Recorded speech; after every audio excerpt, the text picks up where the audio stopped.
Saudara, kalau kita membaca Mazmur 39 ayat 5, di situ dikatakan, "Ya Tuhan, beritahukanlah kepadaku ajalku dan apa batas umurku, supaya aku mengetahui betapa fananya aku." Saudaraku, di dekat tempat saya itu ada seorang yang ganteng, masih muda, tubuhnya atletis. Dia sering ke fitness. Saya pikir orang ini pasti bagus tubuhnya dan cukup panjang umurnya. Tapi tahu-tahu beberapa saat kemudian dia meninggal karena kena hepatitis atau penyakit liver, saudaraku.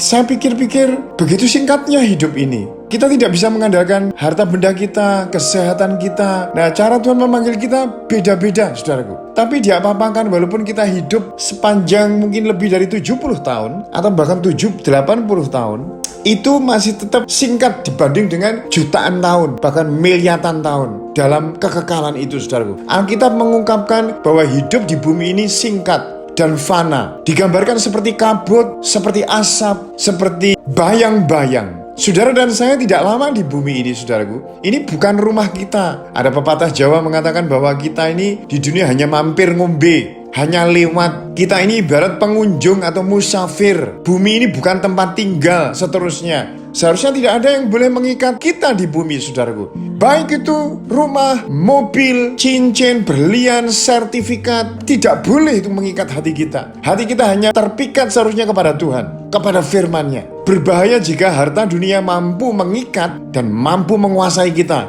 Dan itu memang demikian keadaannya sebagian besar manusia, bahkan anak-anak Tuhan. Karena itu semua akhirnya akan menghanyutkan kita dalam kesenangan yang sementara.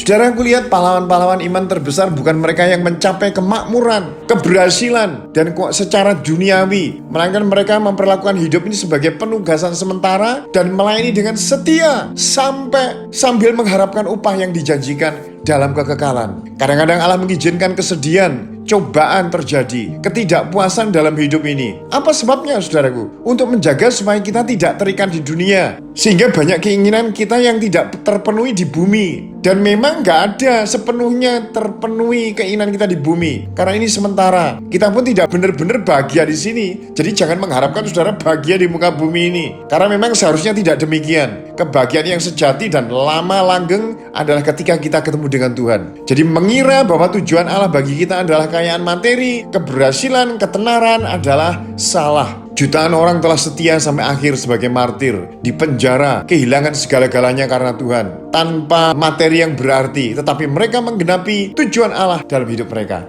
Itu sebabnya Bapak Ibu Saudara, mari kita tidak terikat kepada apa yang menjadi pemberian Tuhan, tapi kita terikat kepada si pemberi, yaitu Tuhan itu sendiri. Selamat menjalani hidup hari ini dengan berkat, pengertian, dan tuntunan Tuhan. Tuhan memberkati saudara semuanya. Amin.